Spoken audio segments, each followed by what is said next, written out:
Allez, votre invité aujourd'hui dans la grande interview en direct sur Boursorama, c'est Jean-Pierre Petit, économiste et président des Cahiers Verts de l'économie. Bonjour Jean-Pierre. Bonjour David. Vous allez bien?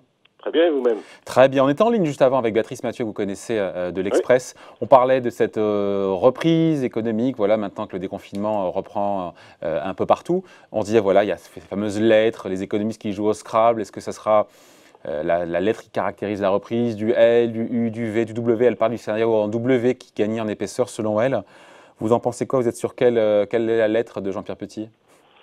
Écoutez, ça ne veut pas dire grand-chose, hein, V, U, W. Quand vous regardez la Chine, par exemple, vous avez eu moins 34% au premier trimestre en rythme annualisé. Et là, actuellement, on est parti pour le deuxième trimestre pour avoir environ plus 45% en rythme annualisé. Quand vous tracez moins 34 et plus 45, vous dites c'est du V, du super V. Mais en fait, vous apercevez que à la fin du deuxième trimestre, on se retrouve très en deçà du niveau du début d'année. Donc en fait, ça veut dire que c'est assez décevant. Comment c'est possible si on fait moins 34 et plus 45? Non, mais c'est le rythme annualisé du premier trimestre par rapport du deuxième trimestre par rapport au premier trimestre. Ouais. Voilà. Et donc ça veut dire que fondamentalement, c'est pas du V au sens où l'ensemble des moteurs de l'activité économique repart comme cela était auparavant. Ça veut dire qu'il y a toute une série de handicaps, d'obstacles qui empêchent une reprise beaucoup plus forte.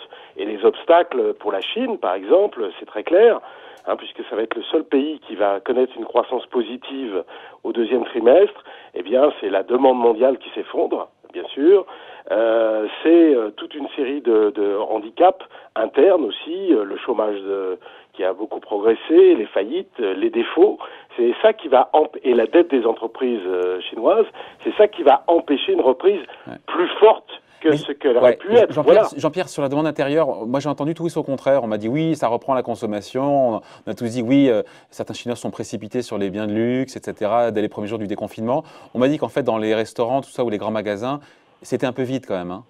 Ben oui, mais oui, ça fait partie aussi des obstacles qui sont liés à la nature de la crise, qui est une crise sanitaire et qui a généré des peurs, des incertitudes.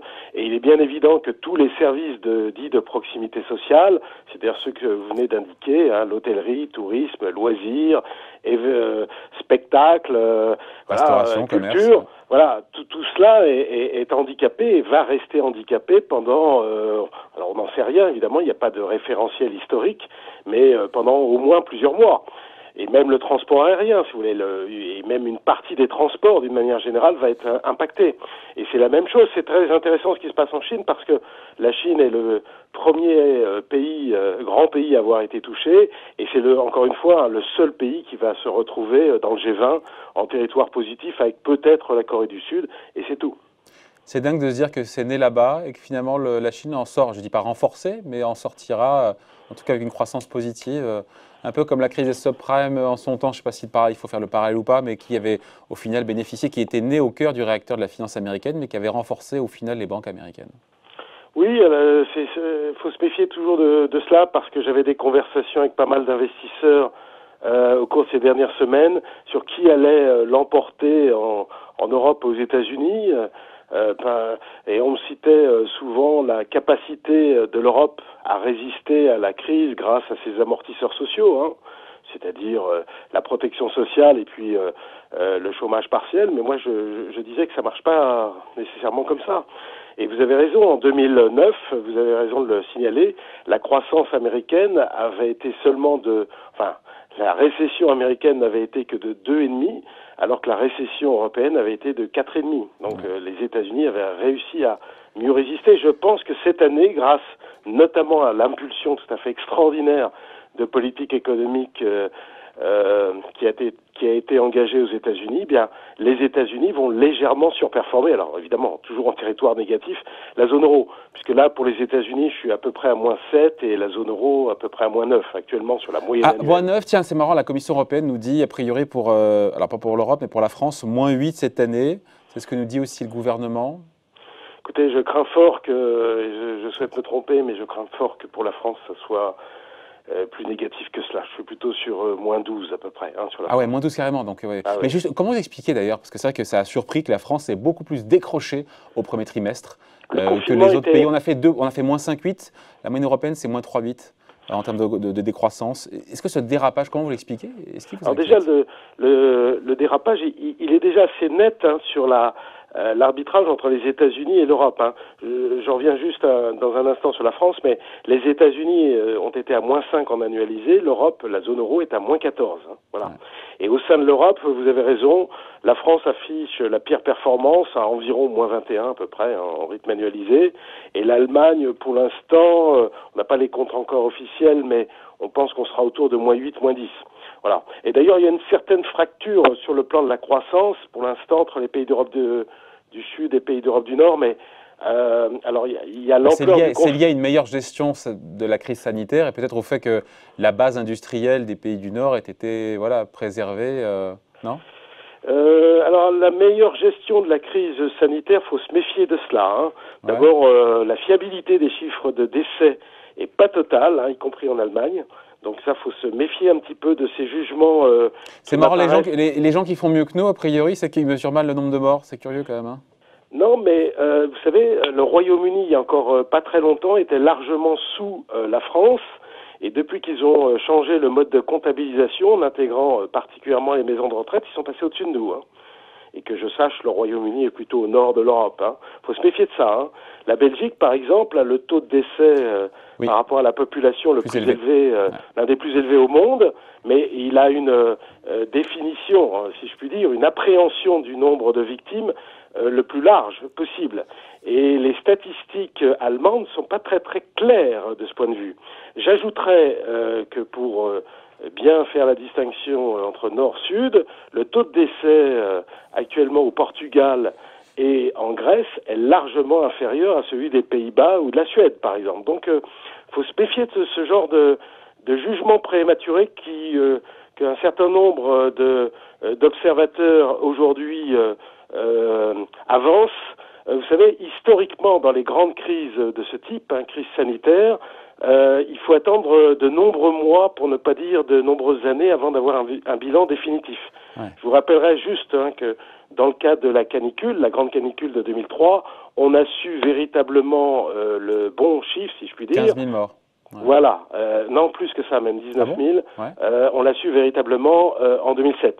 Donc attention au jugement prématuré sur fracture nord-sud. Par contre, au plan économique, là où vous avez raison, c'est qu'il y a eu deux choses. C'est le confinement qui a été plus dur dans l'ensemble, plus ample dans l'ensemble en Europe du Sud que par rapport à l'Europe du Nord. Et la deuxième chose, c'est le poids du tourisme.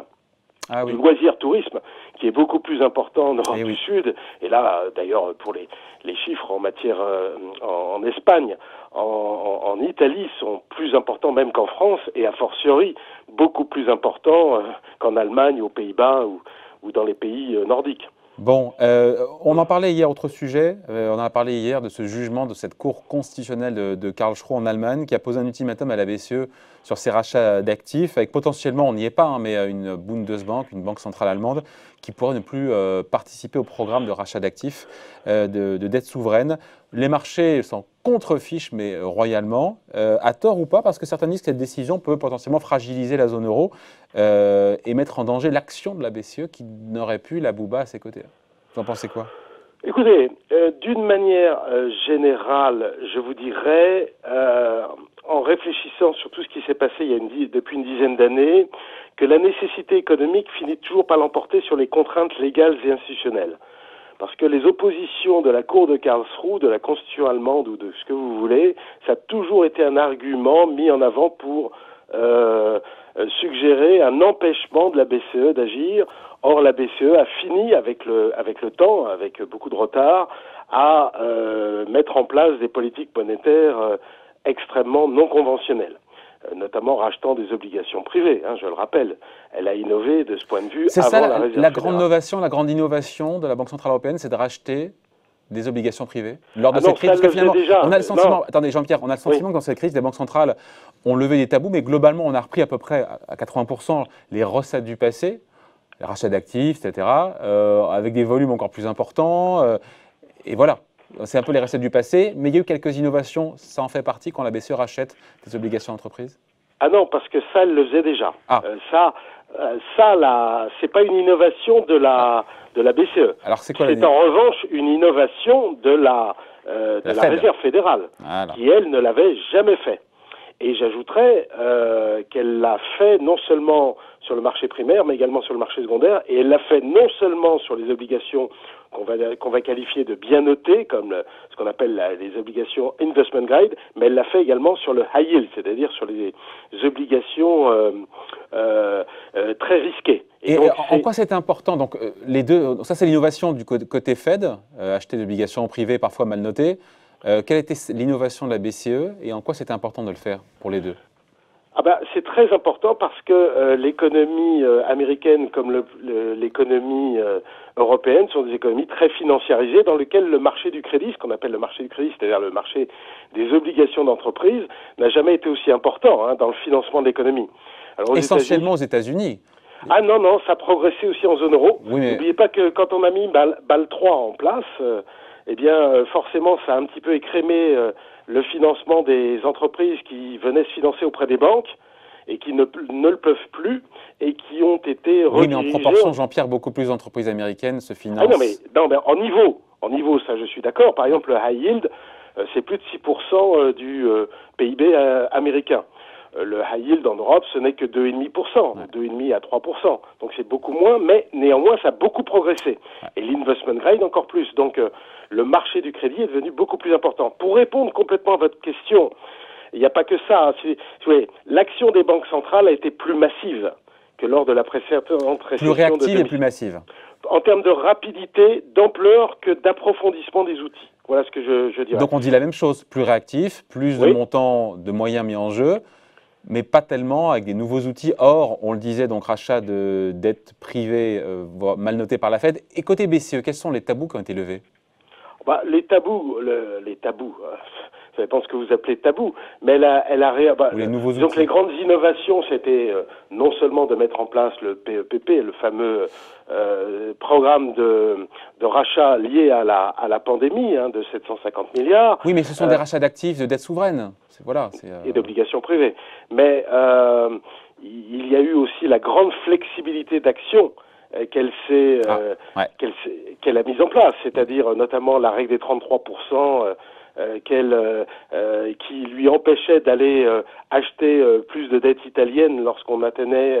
faut rappeler, Jean-Pierre, 33%, elle n'a pas le droit de détenir plus de 33% des obligations d'un pays. C'est ça. La Grèce a été éligible. Enfin, il y a eu toute une série de règles qui étaient un petit peu contraignantes, qui ont été abolies et qui, mine de rien, sur le plan de l'efficacité de la transmission de la politique monétaire, eh bien, sont tout à fait essentielles. Donc, c'est pas seulement l'ampleur, si vous voulez, des montants, parce que là, sur l'ampleur des montants, on est à 1110 milliards de rachat d'actifs sur l'année 2020. Donc, c'est évidemment par la BCE.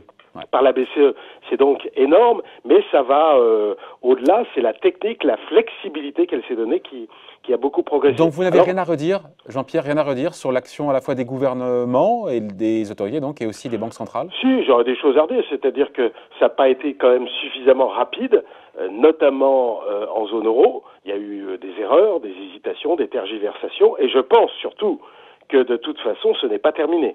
Il va falloir d'autres actions parce que l'ampleur de la récession est inouïe et que les conditions macro-financières ne sont pas du tout remontées à leur niveau du début d'année. C'est-à-dire qu'il y a encore un niveau d'aversion au risque, il y a des niveaux de spread de crédit, au niveau de la bourse, des taux d'intérêt réels qui ne sont pas suffisamment accommodantes eu égard à la situation macroéconomique. Je n'ai pas répondu complètement tout à l'heure à votre question parce que vous m'avez un petit peu interrompu à propos de la Cour de Karlsruhe. C'est-à-dire que la décision ne concerne pas le fameux PEPP. Donc, on est d'accord, ça concerne l'action de Mario Draghi en 2015. L'action antérieure, enfin, disons que le recours avait été fait sur la reprise des achats en 2019. Mais enfin, et je pense que de toute façon, d'une part, ça ne concerne pas que le PEPP. Je pense que la BCE a moyen de répondre de façon argumentée aux décisions de la Cour de Karlsruhe. De toute façon, le QE pourrait être décidé sans intervention de la Banque centrale allemande. Et puis, j'ai envie de vous dire, de toute façon, on peut modifier les traités. Hein, donc les marchés ont raison de s'en contrefiche royalement. De son contre-fiche, c'est-à-dire qu'ils considèrent... Non, mais l'impact sur les taux de change ou sur les taux longs souverains en Europe... L'horizon des marchés, vous voyez, c'est 3 mois à peu près, grand maximum, surtout actuellement. Donc ils considèrent que tant qu'on ne touche pas au PEPP, qui est quand même l'innovation principale aujourd'hui, et que de toute façon, il n'y a pas d'interruption des décisions de la politique monétaire de la BCE pour l'instant, donc de toute façon, ils considèrent que c'est quelque chose à surveiller pour le moyen terme, mais pas quelque chose de menaçant, de très menaçant pour le court terme. Jean-Pierre, les banques étaient, on en parlait tout à l'heure, une partie du problème dans l'équation de la crise financière de 2008. Aujourd'hui, elles font partie de la solution justement pour éviter les faillites d'entreprises. On le voit en France au travers c'est le canal de transmission de ces prêts garantis par l'État, de ce pont de cash aérien, comme dit le patron de la BPI. Sauf que des faillites, potentiellement, il va quand même y en avoir. Beaucoup d'instituts l'ont dit. Est-ce que les banques françaises, européennes, américaines, j'ai envie de dire, elles peuvent se retrouver en difficulté si la vague de faillites d'entreprises était trop importante? On les a vues provisionner massivement. Hein. C'est 40 milliards de dollars entre l'Europe et les États-Unis sur le premier trimestre. Est-ce que c'est suffisant? Est-ce qu'elles peuvent être en difficulté, ces banques? Oui, mais de toute façon, elles seront en difficulté forcément. Vous venez de le dire, par le provisionnement, par la dégradation d'une manière générale de la qualité de leur portefeuille. La seule vraie question qu'il faut se poser, c'est est-ce qu'il y a un risque potentiellement systémique sur le système bancaire mondial du fait même de cette récession? Et alors? Moi, je pense que non. Et pourtant, je ne suis pas du tout complaisant sur la récession, hein, comme vous l'avez vu tout à l'heure. Je pense que non, parce que les banques ont abordé cette crise de façon beaucoup plus solide qu'auparavant, en termes de ratio de fonds propres, en termes de ratio de liquidité, en termes de ratio de levier.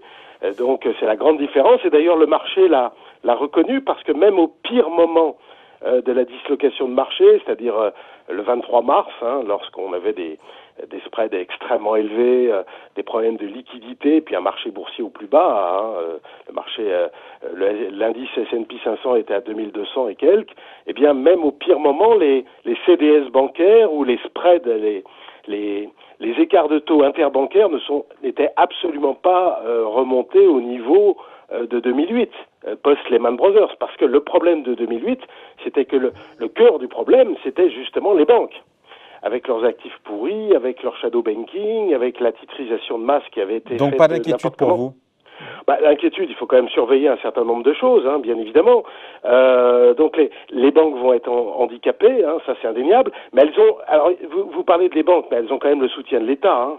C'est-à-dire que les garanties de prêts bancaires, c'est quand même 90%. essentiel. Hein. Ouais, voilà, 90%. donc elles ont le soutien de l'État et des banques centrales, et donc tout pris en compte, malgré l'ampleur de la récession, je ne crois pas à un risque systémique bancaire. D'autant quand elles se refinancent auprès, encore une fois, les banques auprès de la BCE, c'est moins 0, je ne sais plus quoi, 75%, c'est ça, hein? Oui, alors donc il y a un delta en termes de marge quand même qui est là. Voilà, exactement. Bon, avant de se quitter, Jean-Pierre, je veux avoir votre point de vue sur, vous parlez de la bourse évidemment, on a eu cette grosse chute mi-mars, cette vague de baisse, cette remontée derrière, après, ça semble stabiliser aujourd'hui, les marchés boursiers.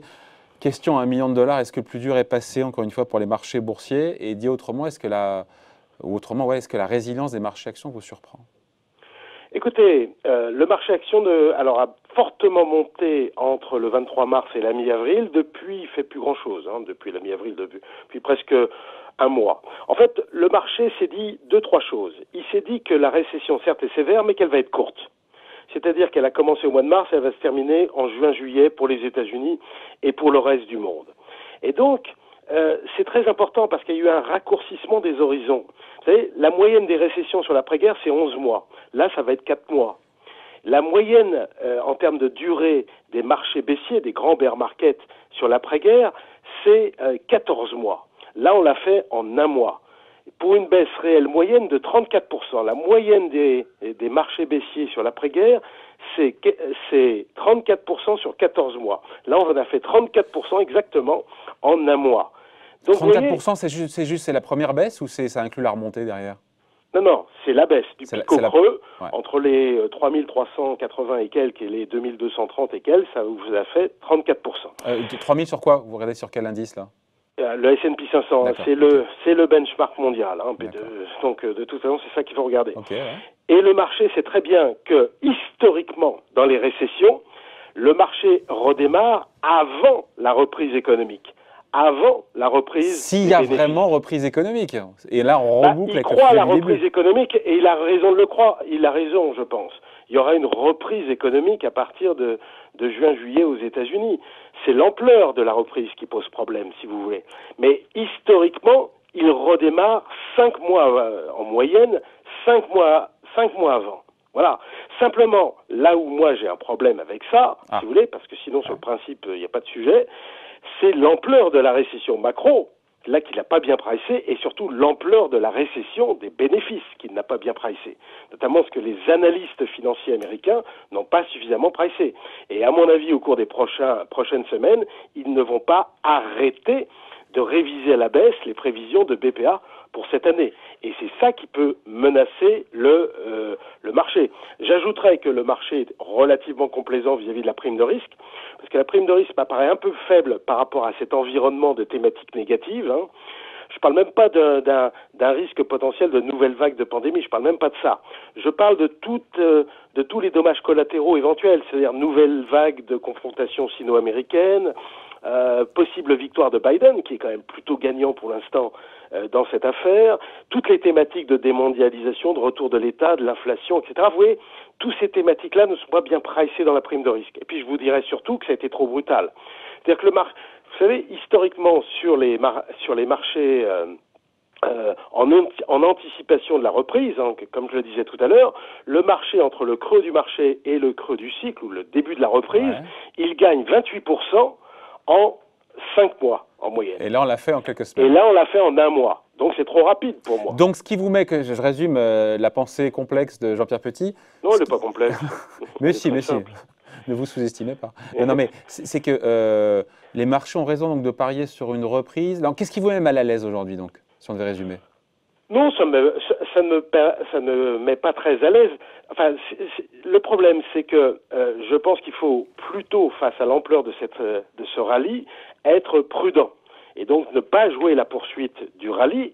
Et de toute façon, j'ai envie de vous dire, même s'il se poursuit, ce rallye, même s'il a été puissant et rapide, a été assez défensif. Si vous regardez bien dans ce qui surperforme, ce sont plutôt les défensives par rapport aux cycliques. C'est ça qui est très intéressant. Ce sont plutôt les grandes valeurs plutôt que les petites valeurs, ce qu'on appelle les big caps par rapport aux small caps. C'est plutôt le marché américain plutôt que les marchés périphériques, y compris les marchés, si vous voulez, les marchés européens. C'est plutôt la tech par rapport à la non-tech. La tech est un des grands gagnants, supposé être un des grands gagnants de la crise. Donc, si vous voulez, c'est plutôt un rallye, certes, mais un rallye très puissant, mais assez défensif. Et moi, ce que je préconise, plutôt que de vous dire où va être le S&P 500 dans 2 semaines, dans 3 semaines ou dans 2 mois, c'est plutôt de poursuivre des stratégies. Cette stratégie-là qu'on a recommandée au cours des derniers mois et qui a fonctionné dans le marché baissier et fonctionné également dans ce rallye. Donc, quelle que soit l'évolution directionnelle du marché boursier américain, je pense qu'il faut continuer à avoir ces stratégies de couverture. Stratégie de couverture qu'on peut avoir aussi sur l'or, qui a bien performé et que nous avons recommandé, le dollar américain qui a bien performé, le franc suisse, le yen, et puis le crédit qui a dans l'ensemble mieux performé que les actions. Voilà. Ouais. Donc je reste prudent. C'est-à-dire que quelle que soit l'évolution directionnelle du marché, je pense que cette prudence cette stratégie de prudence continuera d'être validée. En tout cas, cette période de stabilisation pour vous, il y a des risques qui sont mal pricés par les marchés, vous l'avez évoqué, mais s'il y avait rechute, on ne retomberait pas à des niveaux aussi bas qu'en mars. Je pense que ça va être très difficile, sauf si vraiment il y a de très mauvaises surprises à la fois au niveau de la crise, c'est-à-dire crise sanitaire, si jamais on a des foyers d'épidémie assez massifs et qui redémarrent dans des pays clés, ou sauf s'il y a des dommages collatéraux très négatifs, je pense en particulier à la guerre sino-américaine, parce que Trump a fini par comprendre que l'un des moyens de se faire réélire, c'est de se poser en chef de guerre.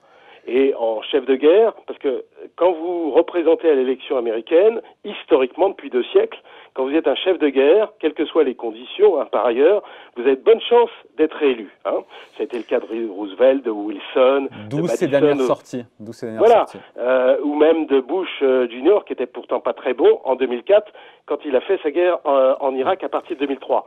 Donc là, il a compris, il finit par avoir compris que il fallait se présenter comme un chef de guerre contre le principal responsable de la crise sanitaire, c'est-à-dire la Chine.